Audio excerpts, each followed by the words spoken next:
रास्ते में और भी परिक्रमावासी मिले होंगे, क्या अनुभव रहा उनका? बहुत मिले परिक्रमावासी, बहुत अच्छे मिले, मतलब किसी की बुराई नहीं कर सकते, लेकिन मुझे लगता है कि अगर वीडियो के माध्यम से मैं बता सकूं कि परिक्रमावासियों का भी धर्म होता है कि वो कुछ नियमों का पालन करे। क्योंकि परिक्रमा आप कर रहे हो, लेकिन ये अपने लिए कर रहे हो, आप किसी के ऊपर उपकार नहीं कर रहे हो। लेकिन माफ़ कीजिए, लेकिन मैंने देखा है कुछ परिक्रमावासी कि मतलब जो बर्ताव होता है वो ऐसे लगता है कि जैसे हम कुछ बड़ा काम कर रहे हैं तो आपका फ़र्ज़ है हमारी सेवा करना। ये बहुत गलत सोच है मेरे हिसाब से। अब इसीलिए क्या होता है, जो लोग सेवा देते हैं ना उनको भी, मतलब वो भी तो इंसान है, उनको भी तो बुरा लगता है ना। हम लोग याचक हैं, तो हम जो मिले उसमें हमको संतुष्ट होना चाहिए। हम किसी भी हालत में कोई भी चीज़ की मांग नहीं कर सकते, ऐसा मेरा मानना है। लेकिन थोड़े से विपरीत देखा है मैंने, तो वो अगर कम हो जाए तो जो सेवा देते हैं ना उनको भी आनंद पूरा मिलेगा, और जो लेते हैं उनको भी आनंद पूरा मिलेगा, ऐसा मुझे लगता है। आपने बहुत अच्छा विषय उठाया। इस समय जो आश्रम चल रहे हैं, पहले जो प्रारंभ किए थे तो संख्या बहुत कम होती थी जी परिक्रमावासियों की। जी आज वो संख्या दोगुनी है, कैसे व्यवस्था हो पा रही है इस पर तो परिक्रमावासी ध्यान नहीं देते हैं, लेकिन ये कि जैसे हमारा हक बन जाता है। तो आपने बहुत अच्छा विषय उठाया। शायद इस वीडियो को देखकर लोग समझेंगे उस चीज़ को जी कि लोग कितनी कठिन तपस्या करके या अपने स्वार्थ त्याग कर परिक्रमावासियों की सेवा कर पा रहे हैं। क्योंकि आप परिक्रमावासी हो, एक दिन में उस आश्रम में जाके खाना खा के निकल जाओगे। जो सेवा दे रहे वो निरंतर 3-4 महीने के लिए सेवा दे रहे, उनका वो दिन का सुबह से लेके रात तक उनका वही काम है। तो उनके हिसाब से भी सोचना चाहिए ना कि हम उन पर बोझा ना बने। तो हमारी मतलब ऐसी बर्ताव होना चाहिए कि उनको भी संतुष्टि आए और हमें भी संतुष्टि आए। तो दुर्भाग्यवश मैंने ऐसे बहुत परिक्रमावासी देखे हैं जिनको लगता है कि हमारा मतलब अब ये वो शब्द भी मुझे अच्छा नहीं लगता, टारगेट रख के चलते हैं। ये टारगेट नहीं है, ये परिक्रमा में टारगेट नहीं होता है। हाँ, आपको समय कम हो तो आप खंड परिक्रमा की, लेकिन जो भी करते हैं तो अब पता नहीं अपनी अपनी सोच होती है, लेकिन फिर उनको जल्दी होती है। फिर वो क्या करेंगे, इतना किलोमीटर सुबह चलना ही पड़ेगा, ऐसे सोच के चलते हैं। आश्रम में आपको दोपहर की खाना खाने के लिए जहाँ भोजन प्रसादी के लिए रुकना है तो 11 से 11:30 मैक्सिमम जाना चाहिए, क्योंकि आश्रम वालों को भी पता होना चाहिए कितने लोग आ रहे हैं। वो अचानक से व्यवस्था कैसे करेंगे? हाँ, आप एक दो लोग चल रहे तो बात अलग है, लेकिन आप 10-15 के ग्रुप में चल रहे हैं, 8 के, तो व्यवस्था करने वालों का भी देख सोचना चाहिए ना। फिर आप जाओगे 12:30 बजे, एकदम 10 आदमी जाओगे और खाना चाहिए बोलोगे तो फिर आपको रुकना पड़ेगा। कुछ लोग रुकते भी नहीं है, उनको गुस्सा आता है कि हमें रोका कैसे? अरे आप जो बना रहे हैं उनके बारे में तो सोचिए ना। तो ये थोड़ा ध्यान में रखो। शाम को भी वैसे ही होता है, मतलब आप थोड़ा सा जब रुकना है ना तो समय देख के रुका करो। अगर बनाना है तो उनको बनाने के लिए समय दो। 5 मिनट या 10 मिनट में खाना नहीं हो सकता, ये जादू थोड़ी है ना। आधा घंटा 1 घंटा तो दो ना उनको खाना बनाने के लिए। आश्रमों की व्यवस्था आगे भी सतत चलती रहे, सुचारू चलती रहे, तो हम परिक्रमावासियों का भी उसमें सहयोग बहुत आवश्यक है। तन मन से तो नहीं, लेकिन धन से भी जैसे कुछ सक्षम है, जी, तो किसी आश्रम के लिए यदि आप कुछ कर पा रहे हैं तो करना चाहिए। करना क्या चाहिए। कहेंगे आप? बिल्कुल करना चाहिए। बहुत लोग गृहस्थ सेवा देते हैं, मतलब कहीं-कहीं तो मैंने खुद अनुभव किया है कि परिस्थिति नहीं, ऐसे बोल नहीं सकते, उतनी हमारी औकात भी नहीं है। वो तो उनका श्रद्धा भाव इतना ऊँचा है कि हम कमेंट नहीं कर सकते। लेकिन जो दिखता है वास्तविकता में कि जो वो कर रहे हैं और वो दिख रहा है उसका कहीं मेल नहीं बैठता, लेकिन फिर भी उनका श्रद्धा भाव इतना ज़्यादा है। ऐसे लोगों को ज़रूर मदद करनी चाहिए मेरे ख्याल से। बाकी आश्रमों के बारे में मैं ज़्यादा बोल नहीं सकती कि क्योंकि कहाँ कोई जुड़ा हुआ होता है, संस्था से आता है, अब उनका क्या वो तो मुझे नहीं पता। लेकिन जो गृहस्थ सेवा देते हैं, जो आश्रम एकदम ऐसे स्थान पे है जहाँ पे बाकी कोई व्यवस्था नहीं है, फिर भी वो कोशिश करते हैं कि आने वाले हर परिक्रमावासी को पेट भर खाना खिलाए या पिलाए, जो भी खिलाए, तो उनको ज़रूर मदद करनी चाहिए। सूलपाड़ी में देखा होगा, जैसे बहुत जी गरीब परिस्थिति के लोग भी जी इतनी बढ़िया सेवा देते जी हैं। जी बिल्कुल। शूलपाणी में तो मतलब हाँ, मतलब वहाँ तो पानी की भी किल्लत है। ये भी फिर से मैं एक मुद्दा उठाना चाहूँगी, जहाँ पानी की किल्लत है, अ, आपका श्रद्धा भाव है मानती हूँ, लेकिन पूजा के पहले आपको लाठी धोनी है, हाथ पैर धोने हैं, सब कुछ धोना है। लेकिन जहाँ पीने को ही पानी नहीं मिल रहा, वहाँ पे आप लाठी एक बार नहीं धोई है ना, कुछ फ़र्क नहीं पड़ता, मैया रुष्ट नहीं होगी। लेकिन जो लोग कहाँ-कहाँ से पानी लाते हैं, आप उनका पानी ऐसे ज़ाया करोगे तो कैसे चलेगा?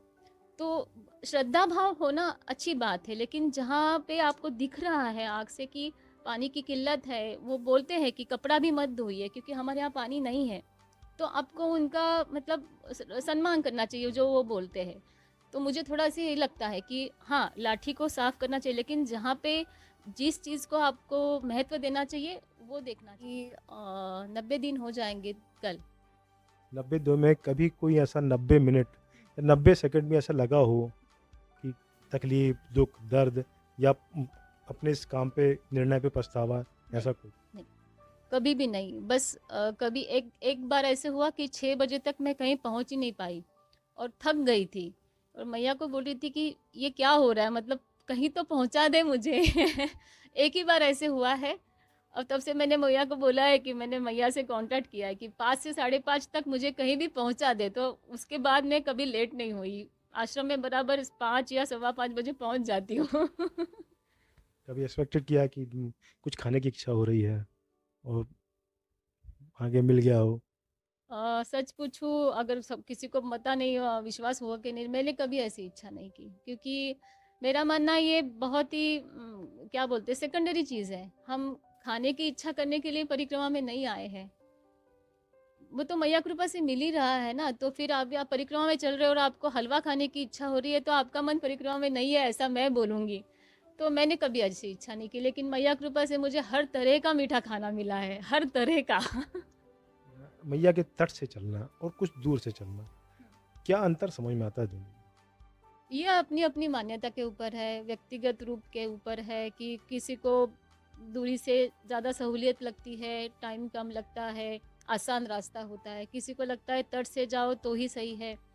तो अपने अपने मानने के ऊपर है। मैंने तो सोचा था कि क्योंकि मैया की परिक्रमा कर रहे हैं तो मैया का जितना साथ हो उतना सही है, क्योंकि जब हम किसी भी मंदिर में जाते हैं, किसी भी भगवान की परिक्रमा करते हैं तो हम हमेशा उसके साथ इर्द गिर्द ही घूमते हैं ना, तो वही कर रहे हैं ना। तो ये मैया है, सिर्फ फर्क इतना है, तो उसका साथ जितना हो सके उतना होना चाहिए, ऐसी मेरी मान्यता है और मैं उसी तरह से चल रही हूँ, कोशिश कर रही हूँ। अमरकंटक से निकली मैया का स्वरूप दिनों दिन बदलता जाता है। कभी एकांत में बैठे हो मैया के सामने और कुछ संवाद की स्थिति बनी हो तो क्या क्या फीलिंग हुई हो? अभी तो अमरकंटक पहुंचना है, तो मुझे मैया का बाल स्वरूप अभी देखा नहीं है, तो वहां जाके शायद कुछ सोचूंगी। अभी तक तो नहीं, मतलब सच पूछूं तो शांति बहुत कम जगह मिली है। भीड़ है, अब लोग हैं तो भीड़ होगी, तो चलते चलते ही मैया से बातें होती है, तो कभी बुरा लगता है जो मैया के साथ बर्ताव होता है, मतलब बर्ताव मतलब मैया में जो गंदगी जाती है, मैया में से जो निकाला जाता है, तो कभी कभी आंसू आते हैं कि मैया कितने घाव कितने सालों से सह रही हो, फिर भी दे ही रही हो सबको। तो ऐसा होता है, मतलब अभी बाल स्वरूप देख के पता नहीं और कौन सी भावना उमड़ पड़ेगी। आ, इतना बड़ा जीवन आपका, बहुत विजिट की होगी जहाँ तक कि कभी इस दौरान, विजिट के दौरान ही कोई आपके पास आता था कि चलिए हमारे घर में रुक जाइए, तो उस समय क्या फीलिंग थी? और अब जब परिक्रमा के दौरान कोई बोलता है कि भैया यहाँ भोजन कर लीजिए या हमारे यहाँ विश्राम कर लीजिए, क्या अंतर दोनों में देखती हैं? अंतर तो है, मतलब बराबरी नहीं कर सकते आप। ऐसे भी अनुभव हुए हैं कि बाहर जगह पे कि किसी अनजान व्यक्ति ने हमको कुछ दिया है, खिलाया है, लेकिन यहाँ का श्रद्धा भाव है ये बहुत अलग है और वो एक अलग स्तर का है। मतलब वो आपको नहीं देखते, वो जस्ट मैया को ही देखते हैं और मैया को ही पूछते हैं। मतलब आपको अगर थोड़ा सा ये हो जाए कि ये लोग देखो मुझे चाय पूछ रहे हैं, मुझे खाना नहीं, वो तो आप जो कर रहे हो ना उसकी वजह से आपको ये सम्मान मिल रहा है, तो आपका फर्ज बनता है आप भी उसी तरह से बर्ताव करें। तो उसकी तो बराबरी कहीं हो नहीं सकती, मतलब अजब है, मैं तो अचंभे में हूँ कि ऐसी कैसी श्रद्धा हो सकती है किसी की इतनी इतनी हद तक। आप महानगर में रही हैं, विदेशों में भी रही हैं और आज वहाँ का जीवन देखा और यहाँ का जीवन देखा है।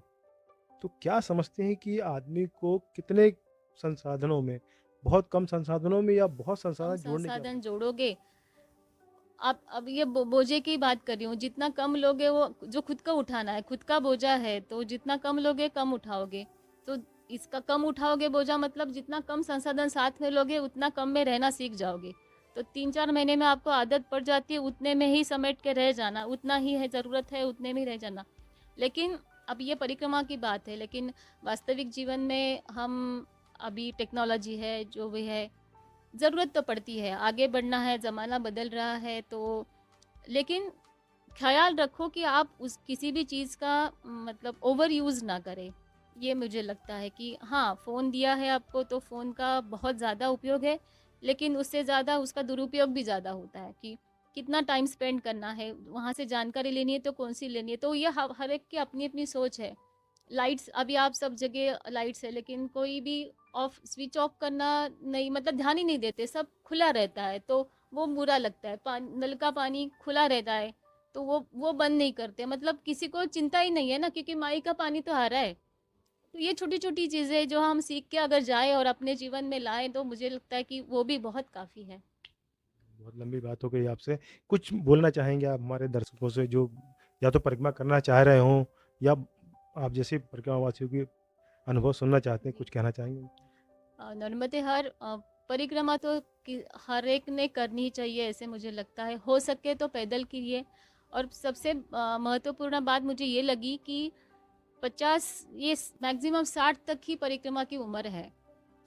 55 ही कहूँगी मैं, क्योंकि उसके बाद आपका फिजिकल फिटनेस कम होने लगता है। आप अगर एक्स्ट्रा ऑर्डिनरी फिट हो तो बात अलग है, लेकिन नॉर्मली आजकल जो हमारी जीवन शैली चल रही है, 55 के बाद ये गोली वो गोली, फिर ये दुखना वो दुखना शुरू हो जाता है। तो उससे पहले आप अगर परिक्रमा करो तो आपको भी तकलीफ कम होगी, और आप जिनके साथ चल रहे हो या जहाँ रह रहे हो आश्रम, उनको भी तकलीफ कम होगी। क्योंकि देखा है मैंने, बहुत बुजुर्ग लोग चलते हैं, मतलब दंडवत साष्टांग पुरानी बात है उनको, उनकी श्रद्धा को, लेकिन उनको जब तकलीफ होती है ना, तो वो भी परेशान होते हैं और आश्रम वाले भी सोचते हैं कैसे मदद करें इनकी। फिर कहीं कहीं वो 3-4 बार रह जाते हैं, फिर हड्डियां हमारी कमजोर होती है, थोड़ा भी पैर ट्विस्ट हो गया तो वो मतलब देखे हैं 3-3 दिन वही पड़े रहते। क्या करें, आश्रम वाले भी बेचारे परेशान होते, कैसी सेवा करें, वो भी तकलीफ में होता है।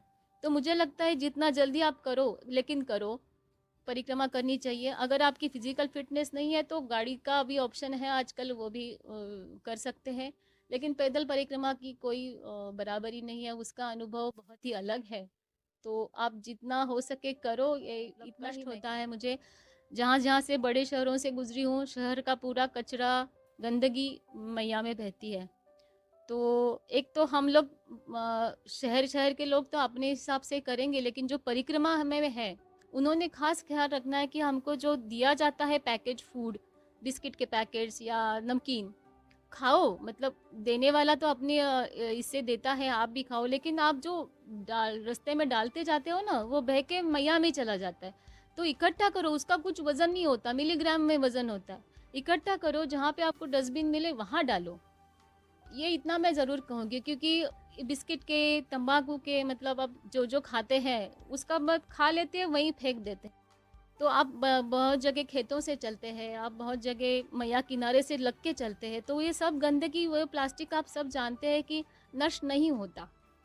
तो जितना हो सके वो अपनी गंदगी अपने साथ समेट के ले ले, और जहाँ उसके उचित जगह है वहाँ पे वो डाल दे। ये करेंगे तो बहुत अच्छा होगा। आपने हमें समय दिया, हमसे बात की, आपका बहुत-बहुत धन्यवाद। नर्मदे नर्मदे हर।